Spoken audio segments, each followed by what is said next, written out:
watching India Global. I'm Gaurie Dwivedi. Before we get on to the big story that we are tracking, Prime Minister Modi in Poland, let's get you the headlines. Prime Minister Modi lands in Poland for a historic visit. It's the first Indian Prime Minister to visit Poland in 45 years. The focus is on trade and defense and healthcare between Poland and India. Bangladesh's BNP asks India to extradite former Prime Minister Sheikh Hasina. Hand over Hasina for trial, says Bangladesh's BNP. A bus carrying Pakistani pilgrims to Iraq crashes in Iran. The bus crash kills at least 28 Pakistani pilgrims. Ukraine attacks Moscow in the largest drone attack. 11 Ukrainian drones shot down by Russian air defenses.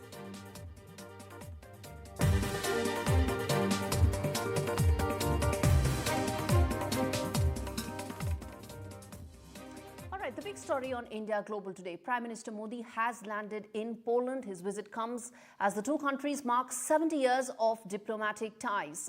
Besides being high on symbolism and doubling down on the civilizational connect between India and Poland, Prime Minister Modi's visit will also show and lays importance on the European continent as far as the Indian strategic and foreign policy is concerned. The visit will also focus on trade as well as security and strategic issues as well. There is a lot of potential in Poland-India ties, both from a business as well as a security perspective. They've already grown in multiples in the last decade, and a lot more could be done going forward. IT is a big standout, given that Poland offers Indian IT companies English-speaking, low-cost, near-shore options.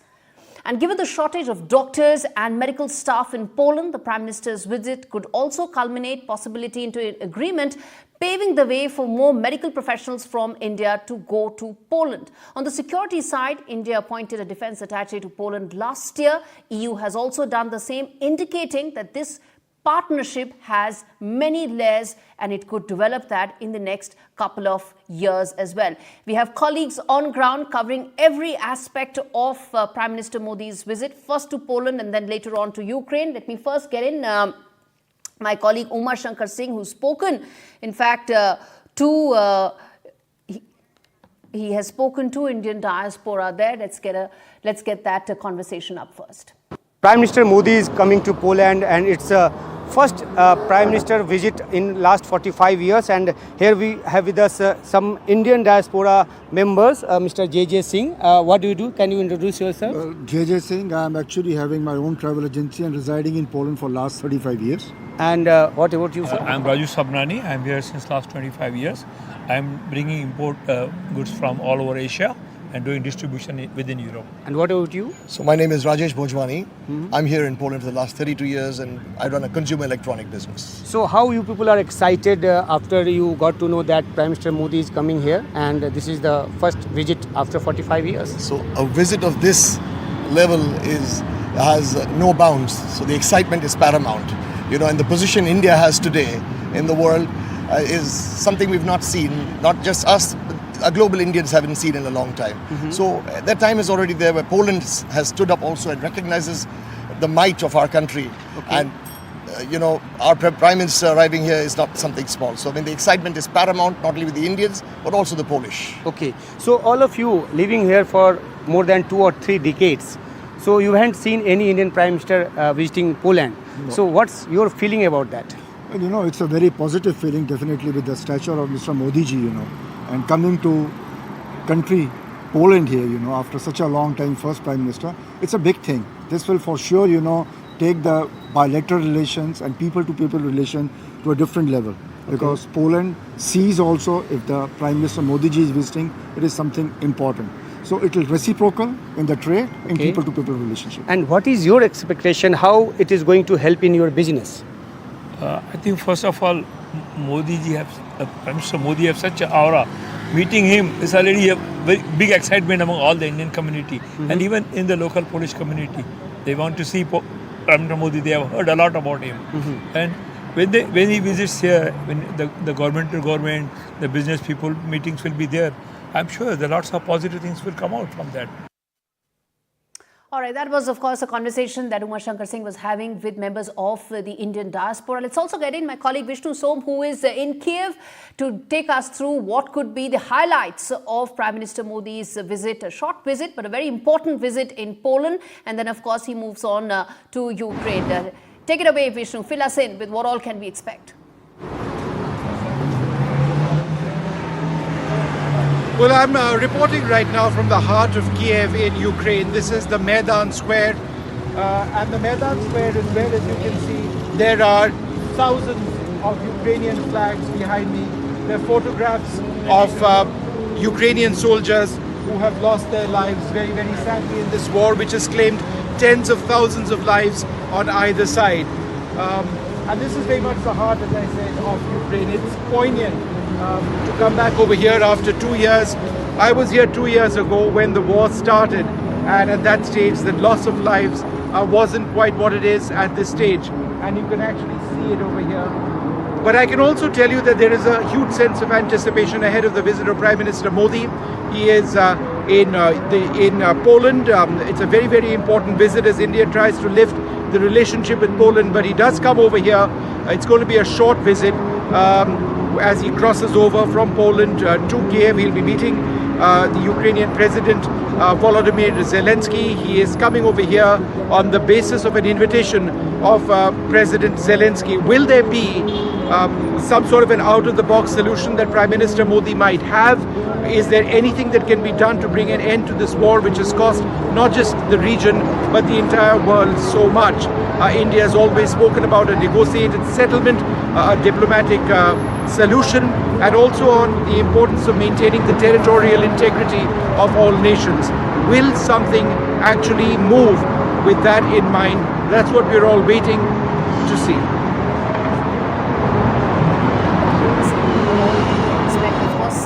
There are a lot of expectations in terms of whether Prime Minister Modi could really ensure that a possible peace solution or some sort of a solution could be worked out. That is not the official word that has come in as far as this visit of Prime Minister Modi, but that's the expectation as he moves from Poland to Ukraine. As Vishnu was saying, there are several aspects to what all this visit could be. One is the strategic, defense and trade aspects with Poland. Poland, remember, is as far as the far east of the NATO, and very important. There has been a military attaché that's also been appointed. So it indicates that this could be a very nuanced relationship for India going forward. Then, of course, Poland is also the staunchest supporters of Ukraine. And as Prime Minister Modi heads to Ukraine as well later in the week, could there be a possible breakthrough remains to be seen. As I said, the official word is that this is not meant for a peace formula sort of a visit, but could that be a possible outcome remains to be seen. All right, let's get in. I guess this evening on India Global, Dr. Swasti Rao, Associate Fellow of Manohar Parkar Institute, joins me live. Good to have you, Swasti, on the show. And we'll also try and get in Ruslan Bortnik as well, Director of Ukrainian Institute of Politics. But Swasti, let me come to you first, that this is a very important visit. We've talked about the fact that it's taken, more than 4 decades for an Indian Prime Minister to be at Poland. But in your assessment, how do you see the India-Poland relationship now evolving from here on? Well, a very good evening to you, Gaurie. And of course, we are all seeing these very heartwarming gestures, from different Polish office bearers and also the Indian diaspora out there. And also, a lot of my colleagues with whom I work very closely. So I think they're very, very happy about Prime Minister being there. And you can sense that palpable excitement in the air that it took basically 40 years for an Indian Prime Minister to go to Poland. Now, with respect to your question, I am extremely hopeful of the visit because, that India opened a new defense wing in Poland in 2023, and we have a brigadier rank officer in the defense wing. And so, of course, the first thing that you will expect is that there would be some announcements in the defense sector. And when I say the defense sector, I essentially mean two things, Gaurie. One is the defense industry cooperation, by which I mean, perhaps modernization of the T-72 tanks for India, because Ukraine, Poland has donated all of its Soviet era equipment to Ukraine. So, you could see that kind of a defense industry cooperation.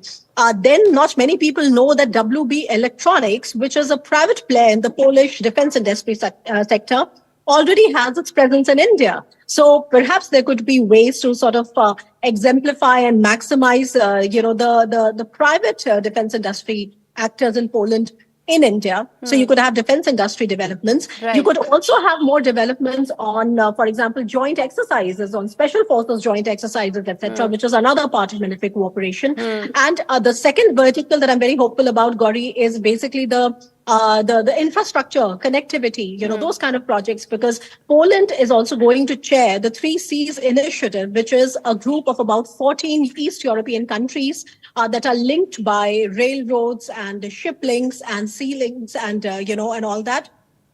Okay. So I think India would be interested in reaching out to that market, because so far, our exports go via Germany. So it's basically Rotterdam and Hamburg. And Right. these two ports are quite saturated. So that would be perhaps my other big ticket expectation from Prime Minister's visit there. Okay. Yeah, back to you. Right. Ruslan Bortnik, Director, Ukrainian Institute of Politics, also joins me on the broadcast. Ruslan, thank you so much for taking out the time. The question is that in your assessment, what would you expect to be the key takeaways of this important meeting, this important visit? We've spoken about the fact that it's taken 45 years for the Indian Prime Minister to be there. But now that he's there, it's got the fillip to probably take the India-Polish ties to the next level. What could it be? Could it be defense? Could it be trade? Could it be pacts in terms of people-to-people connect, increasing that more? What could it be? We are looking for significant political and economical changes. At the first, we are looking for the acceleration of political Ukrainian-Indian cooperation.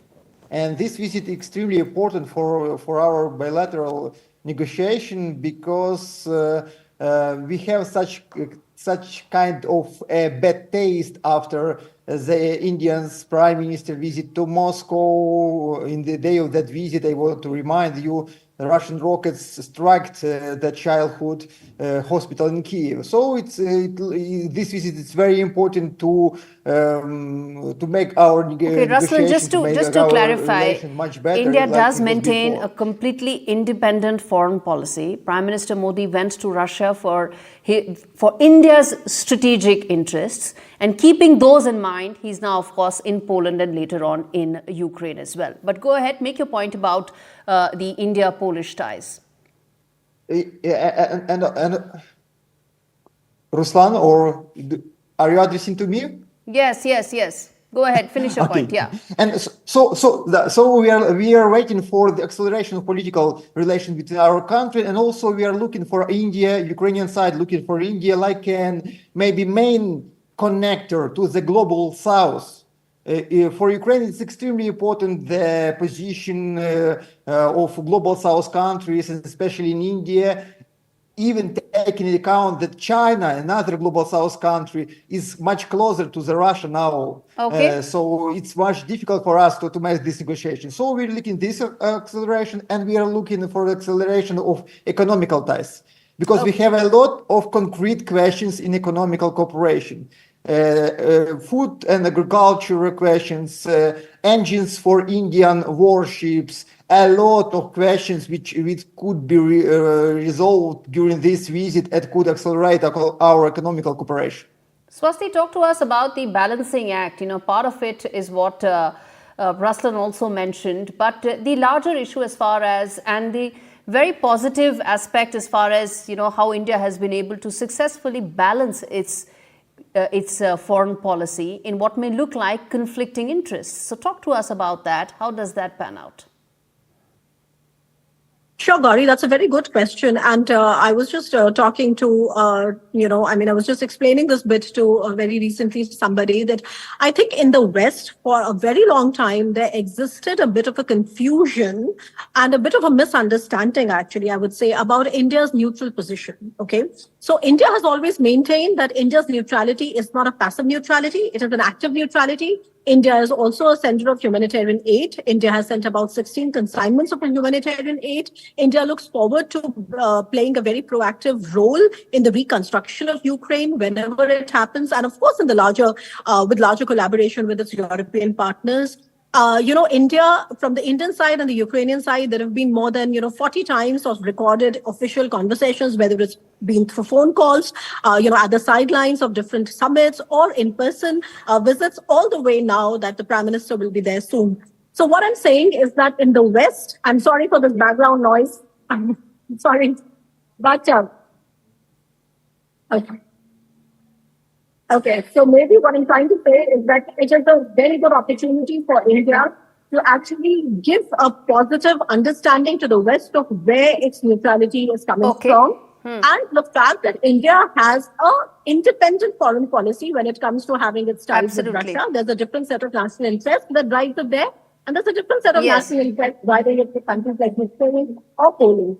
Right. There are no binaries as far as India's foreign policy outlook and position is concerned. That's the larger point. And Ruslan, let me ask you this, that strategically Poland is the eastern flank of the NATO. And how do you see ties from a defense point of view, defense technology point of view now growing between India and Eastern Europe?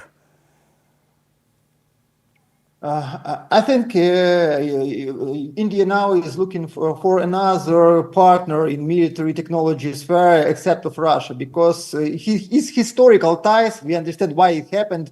India has a huge cooperation with Russia in military sphere. And now India looking for another cooperation, for another partners in this sphere. And so Poland could be such a partner, also Ukraine could be such a partner, because we developed during the war a very prominent technologies, military technologies, special drones and so on.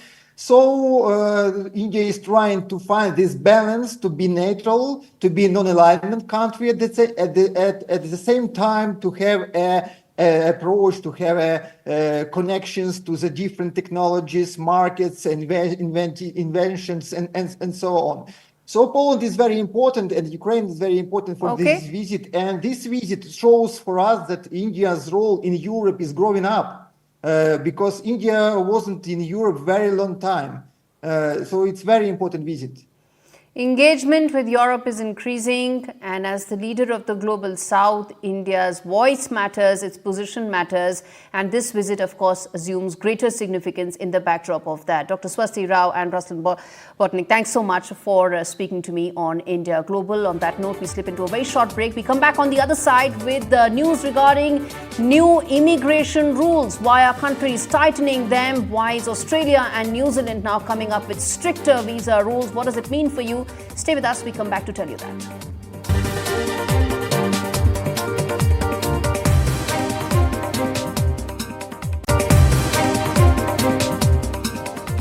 Welcome back. You're watching India Global with me, Gaurie, Dwivedi. Now, for students wishing to go to New Zealand and Australia, there's some bad news coming in, which is that both countries have now tightened their visa rules. They've become more stringent, with now being a steep increase as far as student visa fees is concerned. They've doubled it, in fact, in New Zealand and Australia, along with a whole host of other changes that have now been made. Besides the fact that visa fee has now doubled from New Zealand dollars $375 to $750, financial requirements have also increased for students, essentially making it tougher in terms of immigration rules. Also, English proficiency required for low-skilled jobs as well. Remember, in the last 8-9 months, both Australia and New Zealand have taken steps to make the immigration route tougher for students as well as for other categories. And this is the latest step in the same direction. The larger question is, why is it happening? What is the trend indicative of, and what do Indians do now, and how much of a dent is it going to be for Indian students and their prospects? To talk on that, let's get in immigration expert Rohit Sharma joining us on the broadcast. Mr. Sharma, thank you so much for taking out the time. Some of the rules that have now been tightened do indicate that as far as the immigration route is concerned, countries are now making it tougher.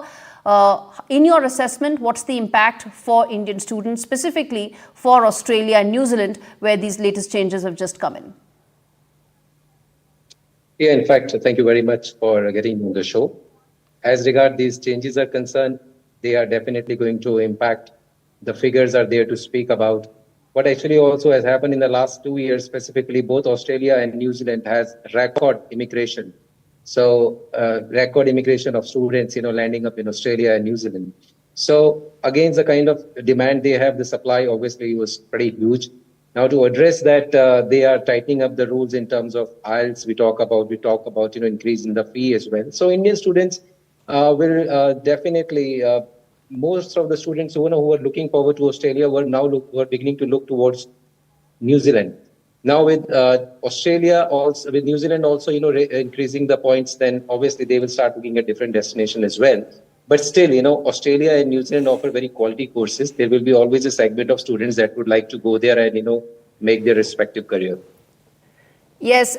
Mr. Sharma, can you just keep your video frame the way you had kept it originally and not move it? Okay, and let me then also ask you that, there's now a larger trend that's taking place, whether it is US, whether it's UK, Australia, New Zealand. These routes are being made more difficult, or the route is now being made stringent with tighter norms coming in. There's a broader trend that's now happening, isn't it? Across geographies.